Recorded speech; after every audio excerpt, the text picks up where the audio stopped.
तो बच्चों देखिए, आज मैं आप लोगों को एक बहुत ही इंपॉर्टेंट टॉपिक पढ़ाने जा रहा हूं which is very important from the point of view of NEET examination जो एनटीए आपका कंडक्ट कराता है। देखिए, रेगुलेशन ऑफ किडनी फंक्शन, ये लास्ट टॉपिक है हमारे एक्सक्रीटरी सिस्टम का।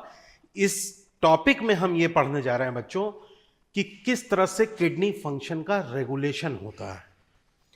बेसिकली 3 मैकेनिज्म होते हैं बच्चों, इस चीज को याद रखिए कि किडनी फंक्शन के रेगुलेशन के लिए एनसीईआरटी में लिखे हुए देयर आर 3 बेसिक फंक्शंस। सबसे पहला फंक्शन जो होता है वो होता है वैसोप्रेसिन या एडीएच। एडीएच को बच्चों हम एंटी डायूरेटिक हार्मोन भी कहते हैं, जो कि पोस्टीरियर पार्ट ऑफ पिट्यूटरी या न्यूरोहाइपोफाइसिस से रिलीज होता है। तो पहला मैकेनिज्म जो होता है वो ये होता है। फिर जो दूसरा मैकेनिज्म एनसीईआरटी एक्सप्लेन करती है वो रेनिन एंजियोटेंसिनोजेन सिस्टम को एक्सप्लेन करती है, जिसमें जीएफआर के गिरने की वजह से रेनिन का रिलीज होता है। और रेनिन का रिलीज जो होता है वो कई स्टेप्स होते हैं। देयर आर स्टेप्स एंजियोटेंसिनोजेन को 1 से 2 में कन्वर्ट करने के लिए, और उसके बाद पेरिफेरल वेजोकॉन्स्ट्रिक्शन की वजह से बीपी को वापस नॉर्मल ले आने के लिए एक्सप्लेन किया गया है। तो ये जो 2 सिस्टम है, इस चीज को याद रखिएगा बच्चों, ये जो 2 सिस्टम है, पहला वेसोप्रेसिन वाला सिस्टम जिसे हम एडीएच कहते हैं, जो कि किडनी से एल्डोस्टेरोन भी निकलवाता है, ये सिस्टम। और दूसरा सिस्टम मैं आपको बता रहा हूं रेनिन एंजियोटेंसिनोजेन सिस्टम। ये दोनों सिस्टम तब एक्टिवेट होते हैं बेटा जब ब्लड प्रेशर गिरता है, व्हेन द बीपी फॉल्स।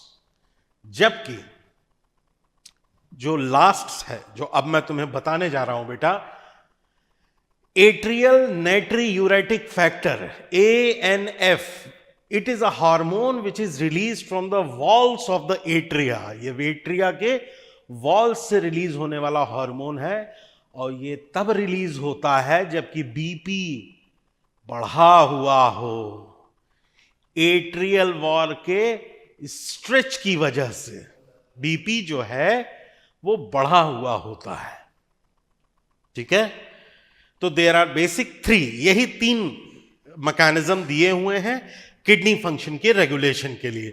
तो आइए इस बेहतरीन डायग्राम को देखते हैं, और इस डायग्राम के माध्यम से आपको यह बताने की कोशिश करूंगा कि किस तरह से घटे हुए बीपी को, घटे हुए ब्लड प्रेशर को वापस से रीस्टोर करने की जो ये प्रक्रिया है, जो ये क्रमबद्ध तरीका है, वो किस तरह से काम करता है बेटा। आइए देखते हैं।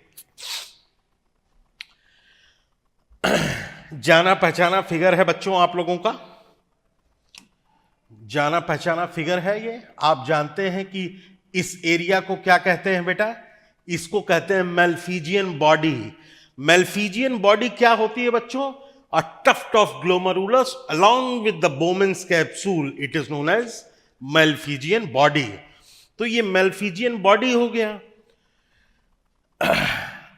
इसमें आने वाली आर्टरी को एफरेंट कह दिया, और इससे निकलने वाली जो आर्टरी है इसको क्या कह दिया? Efferent.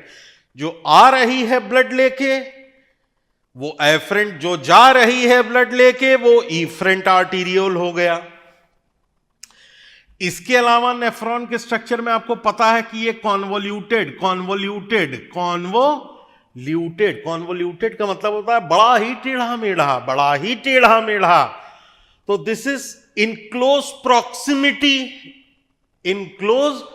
Proximity to the Bowman's capsule, and hence it is known as proximal convoluted tubule.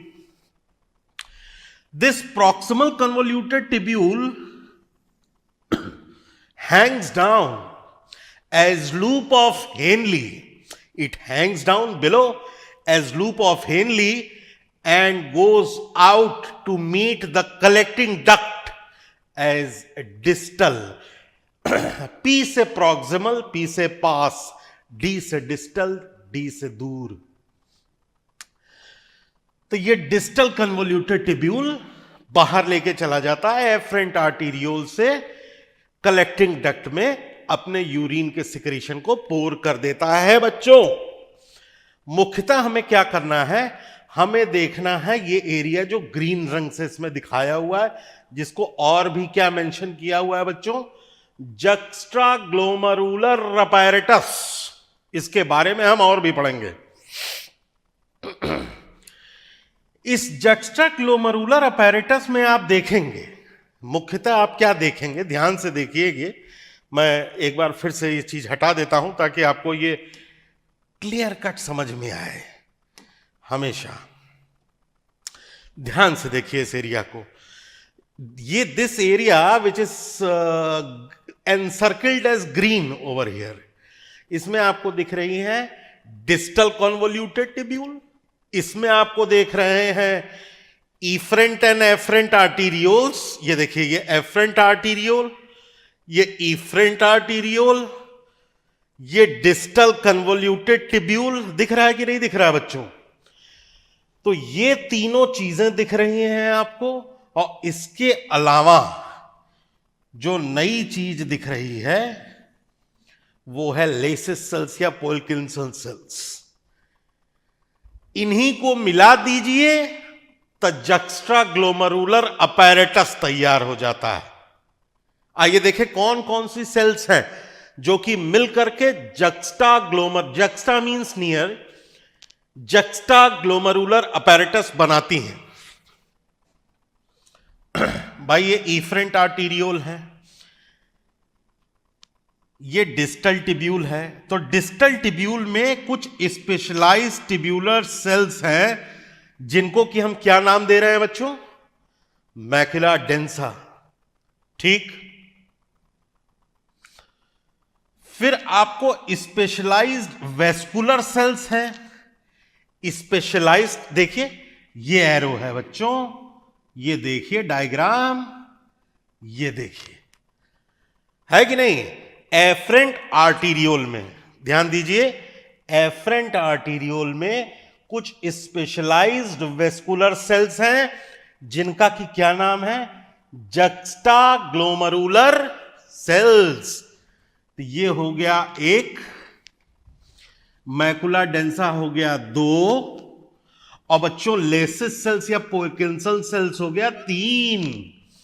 तो एक धन दो धन तीन, 1 + 2 + 3 इज इक्वल टू जक्स्ट्राग्लोमरुलर अपैरेटस या JGA। ठीक है बच्चे, तो ये फिगर मैंने आपको बना के दिखाया है। अब आपको चाहिए होंगे नोट्स, चलिए नोट्स भी देते हैं।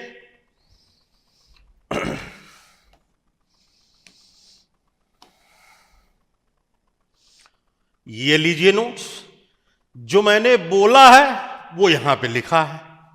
चलिए एक बार फिर से रिवीजन करते हैं इसका।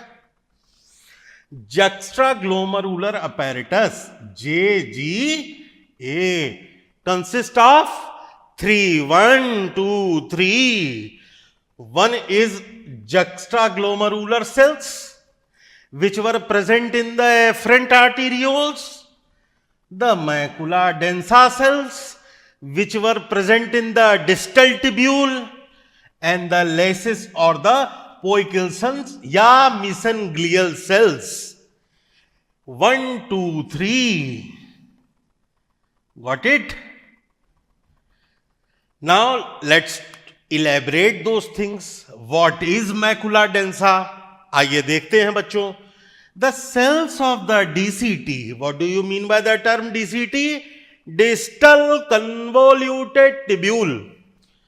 The cells of the DCT epithelium in contact with the atrial wall. By afferent arteriole was lying just adjacent to the DCT ना। नहीं समझ में आएगा तो डायग्राम बना देंगे। आइए भाई एक डायग्राम बना देते हैं। देखिए एक पाइप ये है, ये भाई एक पाइप ये है, दो हो गई पाइप। तो जब दो पाइप हैं तो ये डीसीटी का इपिथीलियम है। डीसीटी का क्या है? इपिथीलियम। कैसा इपिथीलियम होता है डीसीटी में बच्चों? हैं? कहीं क्यूबॉइडल तो नहीं होता? डीसीटी का इपिथीलियम है। और वहीं ये एफरेंट आर्टीरियोल है, तो ये उसकी वॉल है कि नहीं? ये देखिए, चित्र बना दीजिए ना, चीजें तुरंत समझ में आ जाती हैं। तो अब इसको जो है मैं मेंशन कर दे रहा हूं कि क्या क्या लिखना है साहब। देखो, ये क्या था? डीसीटी। ये क्या है? Afferent arteriole. अब पढ़ो मैकुला डेंसा को क्या कह रहा है। The cells of the DCT epithelium in contact with the atrial wall, यानी वो इन सेल्स की बात कर रहा है which are in contact with atrial wall. यानी डिस्टल कन्वोल्यूटेड ट्यूब्यूल का वो इपिथीलियम जो कि एफरेंट आर्टीरियोल की सेल्स का सामना करता है, उससे सटा हुआ होता है, are denser than the other epithelial cells. Denser का मतलब ये जो सेल्स है इनका साइटोप्लाज्म थोड़ा ज्यादा डेंस होता है due to granular deposition.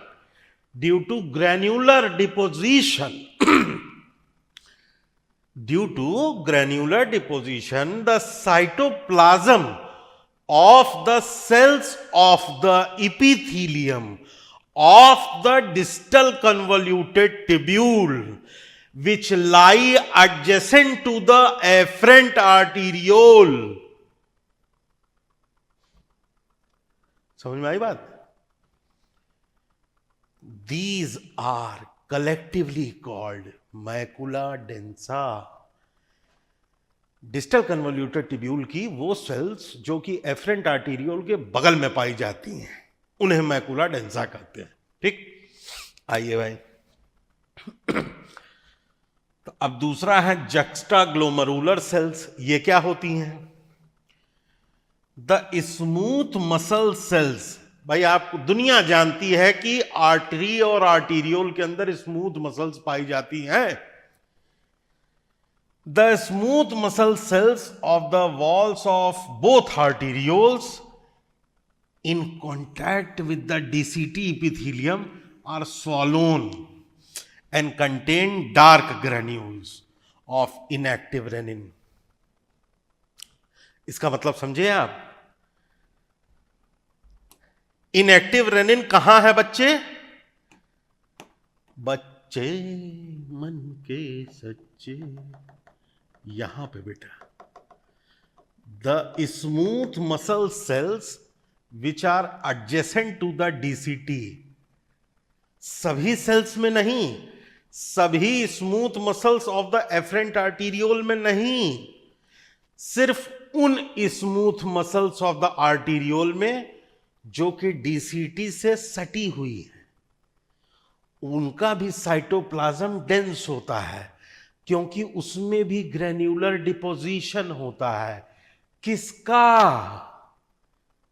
Prorenin. Prorenin, inactive renin, इसका डिपोजिशन होता है। प्रोरेनिन, रेनिन की स्पेलिंग देख लेना, RENIN। These are known as juxta नहीं, juxtaglomerular cells। These are JG cells। Basically ये स्मूथ मसल्स होती हैं जो कि फूल की थोड़ी मोटी हो जाती हैं, गांठ की तरह, और इसलिए इन्हें हम कह देते हैं जक्स्टाग्लोमरुलर सेल्स। ठीक है बेटा।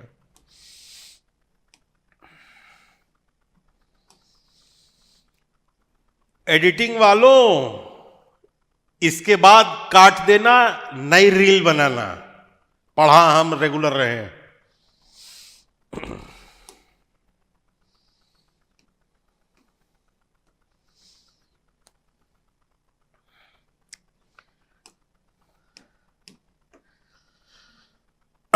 आइए बच्चों, अब पढ़ते हैं हम रेनिन एंजियोटेंसिनोजन एल्डोस्टेरोन सिस्टम। इसको हम रास मैकेनिज्म भी कहते हैं। तो अब तक हमारे पिछले लेक्चर में आपने ये जान लिया कि रेनिन जो होती है वो कहां पे होती है। तो ये कौन बच्चा बताएगा भाई, रेनिन कहां होती है बच्चों? In form of prorenin inside the cells of the smooth muscles of the afferent arteriole which are lying adjacent to the DCT। ठीक है बेटा, तो ये तो है रेनिन कहां होती है। अब कहती है एनसीईआरटी क्या लिखती है? एनसीईआरटी लिखती है कि the JGA plays a complex regulatory role, बहुत ही जटिल रोल प्ले करती है या बहुत ही कठिनाई से ऐसा रोल प्ले करती है। कैसा रोल प्ले करती है ये देखते हैं भाई। अब फॉल इन द, तीन चीजें हैं, याद रखना बेटा। There are 3 basic factors which are necessary for the release of prorenin crystals into the blood, और इन्हीं तीनों का नाम एनसीईआरटी में एज इट इज दिया है। देखना बेटा, जरा पढ़ो तो NCERT. A fall in glomerular blood flow या ग्लोमरुलर ब्लड प्रेशर या जीएफआर यानी कि rate itself can activate the JG cells to release renin which converts angiotensinogen. आइए देखते हैं इसकी आगे की कहानी क्या है बेटा। इसके लिए हम बनाएंगे एक बढ़िया बेहतरीन सा फ्लो चार्ट। तो सबसे पहले क्या है, अब फॉल इन बीपी, अगर बीपी में फॉल हो गया, फॉल इन बीपी, तो उसकी वजह से क्या होगा, जो जेजी सेल्स होती हैं बच्चों, ये क्या रिलीज करती हैं? जल्दी बताओ मुझे, क्या रिलीज करती हैं? रेनिन। ठीक, अब ये रेनिन क्या करेगा जानते हो? ये क्या करता है रेनिन? एंजियोटेंसिनोजन को चेंज कर देता है एंजियोटेंसिन 1 में।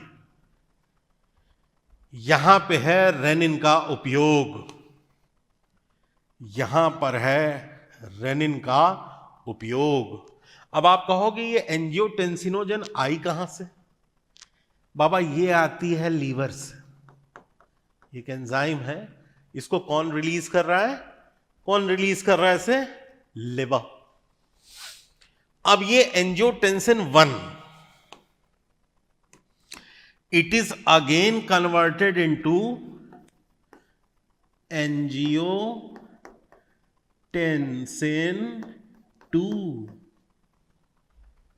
It is again converted into angiotensin 2, which is a potent vasoconstrictor.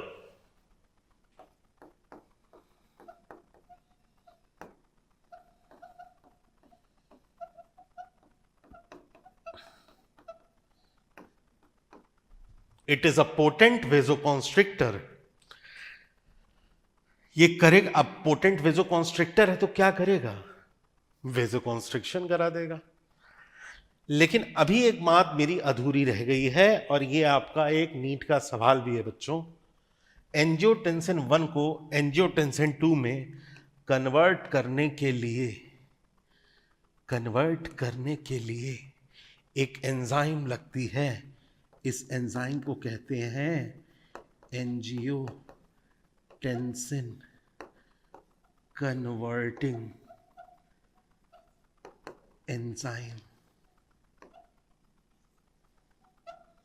इसी को हम ACE भी कहते हैं, एस। ये एंजाइम क्या करती है? ये इसको बनाने में फैसिलिटेट कराती है। ठीक है बेटो, और ये रिलीज कहां से होती है? कहां से रिलीज होती है? ये लंग्स से ये रिलीज होती है, लिवर से ये रिलीज होता है। देखो ये एक फ्लो चार्ट है। इस फ्लो चार्ट के माध्यम से आप पूरा का पूरा सिस्टम याद कर सकते हो। Flow chart is the best way to depict और to explain any kind of phenomena which has a cascade, which has a cascade. अब ये पोटेंट वेजोकॉन्स्ट्रिक्टर है, तो वेजोकॉन्स्ट्रिक्टर जो है वो क्या कराएगी, वेजोकॉन्स्ट्रिक्शन, ये वेजोकॉन्स्ट्रिक्शन करा देगी। तो अब आप ये समझिए कि जो कोई भी चीज है जो कि वेजोकॉन्स्ट्रिक्शन करा रही है, मान लीजिए कोई भी चीज है जो कि वेजोकॉन्स्ट्रिक्शन करा रही है, गार्डन में पानी देने वाला पाइप, तो अगर आप उसको कॉन्स्ट्रिक्ट कर दीजिए उसके ल्यूमेन को, तो क्या होगा, पानी का प्रेशर बढ़ जाएगा। तो बीपी गिरा था, फॉल हो गया था, तो वेजोकॉन्स्ट्रिक्शन की वजह से क्या होगा, बीपी प्रेशर बढ़ जाएगा, बस हो गया नॉर्मल। सोचिए, दिस वाज लाइक दिस, इतना आसान था ये। इसके अलावा ये एंजियोटेंसिन का एक और काम होता है बेटा, एंजियोटेंसिन का एक काम और होता है। एंजियोटेंसिन का एक काम और पता है क्या होता है, ये किडनी के ऊपर सुप्रारीनल ग्लैंड या एड्रीनल ग्लैंड होती है, एड्रीनल ग्लैंड होती है।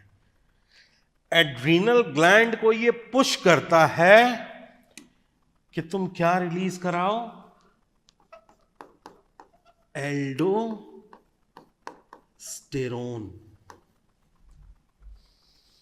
तुम रिलीज कराओ एल्डोस्टेरोन। तो ये है पहला मैकेनिज्म, मैकेनिज्म नंबर 1, और ये है दूसरा मैकेनिज्म, मैकेनिज्म नंबर 2। पता है ये एल्डोस्टेरोन क्या करता है, ये डीसीटी में सोडियम का रिटेंशन करा देता है बेटा,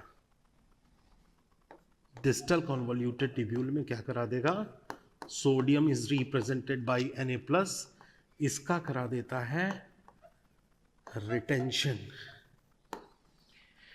जब डीसीटी में सोडियम का रिटेंशन करा देगा, यानी ज्यादा से ज्यादा सोडियम एब्जॉर्ब होकर के बॉडी में आ गया, तो इंटरस्टिशियल फ्लूइड की जो ओस्मोलैरिटी है वो इंक्रीज हो जाती है।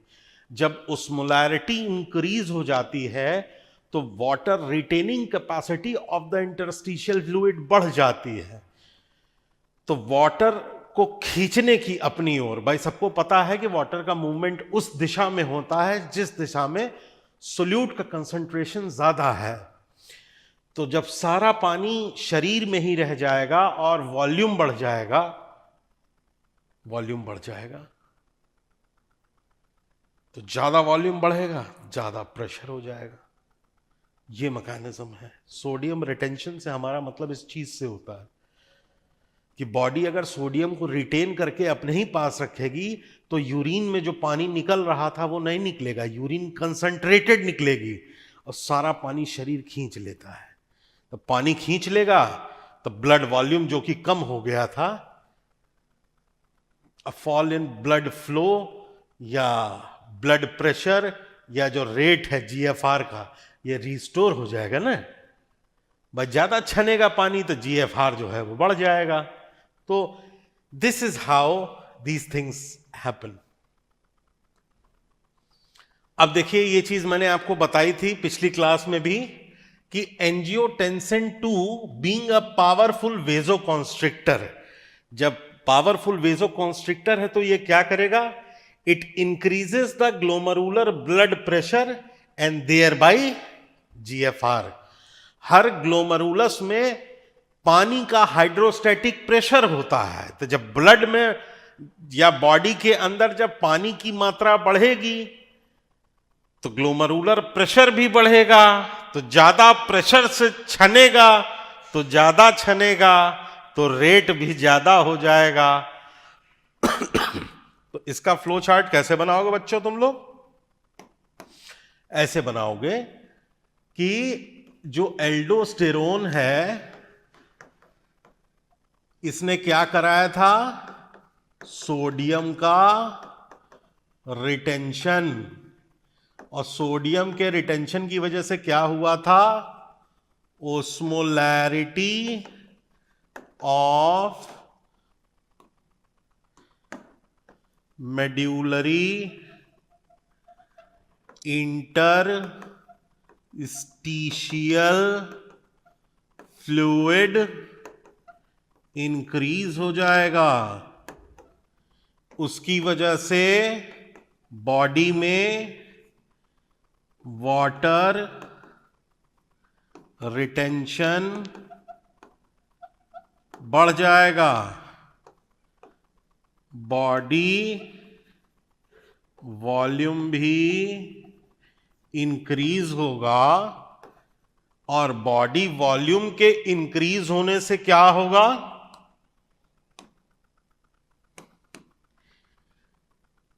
जीएफ का प्रेशर और हेंस जीएफ ग्लोमेरुलर फिल्ट्रेशन का रेट भी बढ़ जाएगा।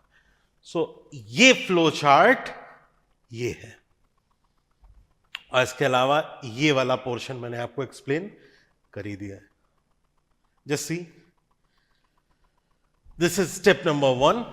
अगर आपको स्टेप देखने हैं, so this is step number 1, this is step number 2, this is step number 3, this is step number 4, and the final step is step number 5. So in 5 steps में आप एल्डोस्टेरोन का मैकेनिज्म भी समझ सकते हैं। This is how it works. ये सब कुछ यहां पे लिखा होता है।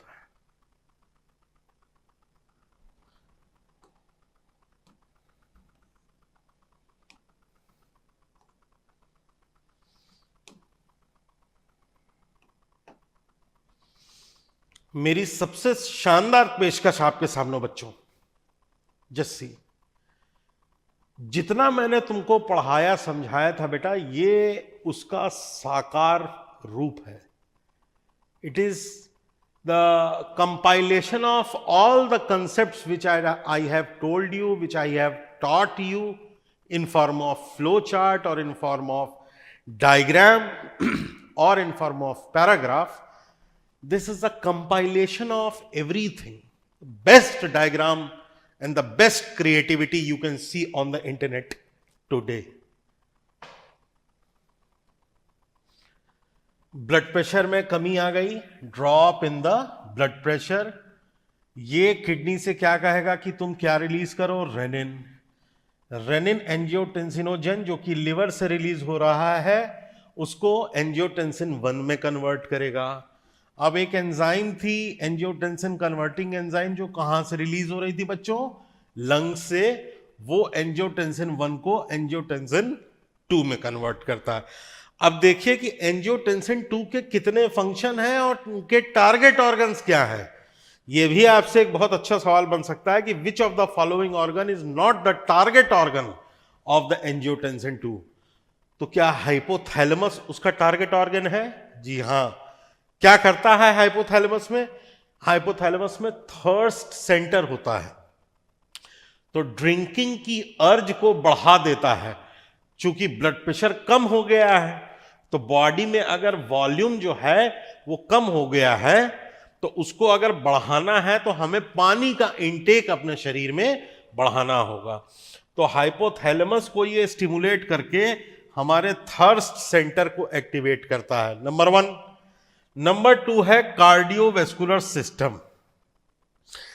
अभी मैंने थोड़े पिछली क्लासों में ये बताया था आपको कि angiotensin 2 is a powerful potent vasoconstrictor. Potent vasoconstrictor होने की वजह से, भाई गार्डन के पाइप वाला एक्सपेरिमेंट, गार्डन का पाइप है, आप उसके ल्यूमेन को कॉन्स्ट्रिक्ट कर दीजिए, छोटा कर दीजिए, तो उसका प्रेशर बढ़ जाता है। ये और तीसरा जो टारगेट ऑर्गन है बच्चों, वो कहां था? एड्रीनल कॉर्टेक्स में। आपको मैंने बताया था कि किडनी के ऊपर एक ग्लैंड होती है जिसको कि मैं सुप्रारीनल ग्लैंड भी कहता हूं। वो सुप्रारीनल ग्लैंड क्या करता है? वो एड्रीनल कॉर्टेक्स को स्टिम्युलेट करता है कि तुम क्या रिलीज करो? Aldosterone aldosterone. हालांकि ये एक मिनरलोकॉर्टिकॉइड है, या आप एंडोक्राइन सिस्टम में पढ़ोगे। और ये एल्डोस्टेरोन क्या कराता है? सोडियम का रिटेंशन और हेंस वाटर का भी रिटेंशन। तो ये तीनों चीजें मिल करके और करेंगे क्या? ब्लड प्रेशर को, बीपी को बढ़ा देते हैं, बढ़ा देते हैं।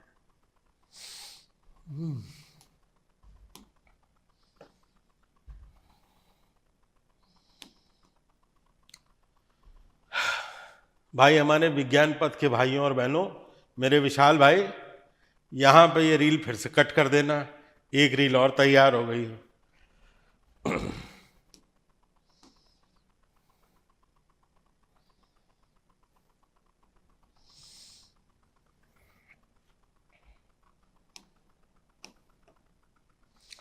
चलो नई रील शुरू कर रहा हूं। आपने पिछली क्लासेस में बेटा ये पढ़ा था कि किस तरह से renin angiotensinogen aldosterone mechanism kidney function को रेगुलेट करता है। आइए आज हम एक और फंक्शन के, एक और मैकेनिज्म को जानते हैं जो कि एक हार्मोन रिलीज करता है जो कि पोस्टीरियर पिट्यूटरी में सिचुएटेड होता है।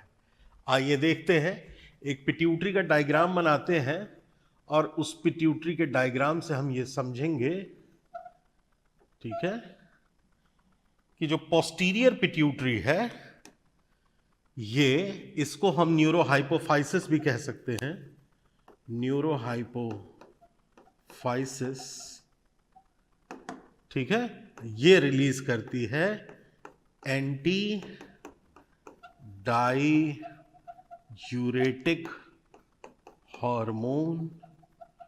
इसी को हम वैसोप्रेसिन भी कहते हैं। ठीक है, ये क्या है? पिट्यूटरी है।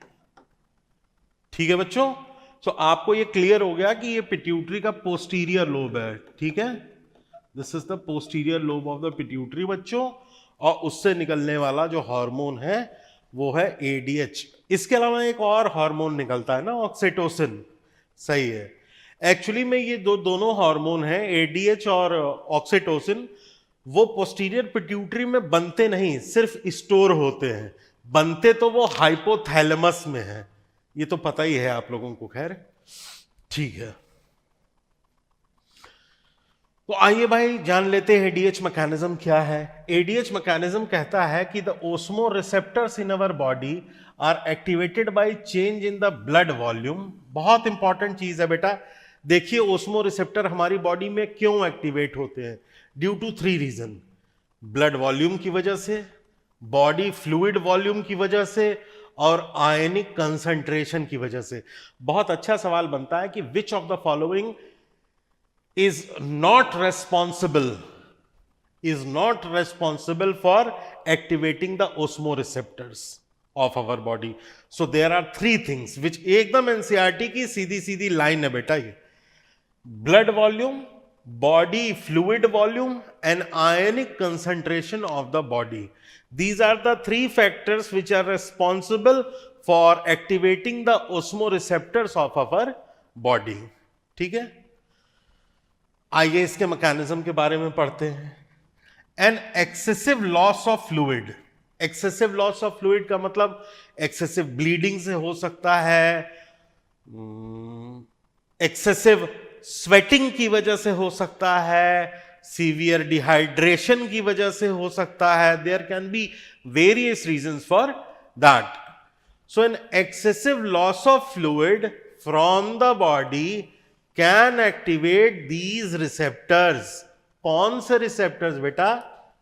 Osmo receptors, which stimulate the hypothalamus to release an anti diuretic hormone.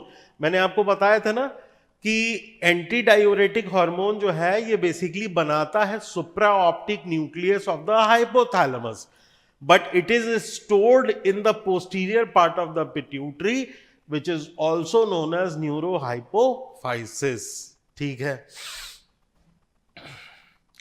from the neurohypophysis, same as the posterior pituitary, nothing to worry about it. ADH facilitates, अब ADH कराता क्या है? बेसिकली मेनली ADH क्या कराता है? ADH facilitates water resorption from the latter parts of the tubule. What do you mean by the term latter part of the tubule? Latter का मतलब होता है from distal part, ठीक है, distal part of the tubule और the DCT से water के reabsorption को फैसिलिटेट कराता है ADH. This is the mechanism of action of ADH, thereby preventing diuresis. Diuresis का मतलब होता है बेटा एक्सेसिव मिक्टूरेशन, फ्रीक्वेंटली पेशाब जाने की जो क्रिया है इसे कहते हैं हम diuresis. An increase in the body fluid volume can switch off the osmoreceptors. अब ये फीडबैक मैकेनिज्म की बात होने लगी कि जब बॉडी वॉल्यूम बढ़ जाता है तो ओस्मोरिसेप्टर स्विच ऑफ हो जाते हैं, तो हाइपोथैलेमस ADH बनाना बंद कर देता है, तो डिस्टल कन्वोल्यूटेड टिब्यूल के पोर्शन में वाटर का एब्जॉर्प्शन भी बंद हो जाता है. ठीक, suppresses the ADH release to complete the feedback. ADH also affects the kidney function by constrictory effects on the blood vessels. ठीक, this causes increase in the blood pressure. An increase in the blood pressure can increase the glomerular blood flow and thereby the glomerular filtration rate. अच्छा बच्चों, at this point of time मैं तुम लोगों को बता दूं कि जो नॉर्मल GFR होता है, ग्लोमेरुलस फिल्टरेशन रेट, वो 125 ml होता है पर सेकेंड, है ना. इस चीज को तुम लोग याद रखना. रेट है ना, रेट का मतलब है कि यूनिट टाइम में ही तो मेजर होगी, रेट कैसे निकालेंगे?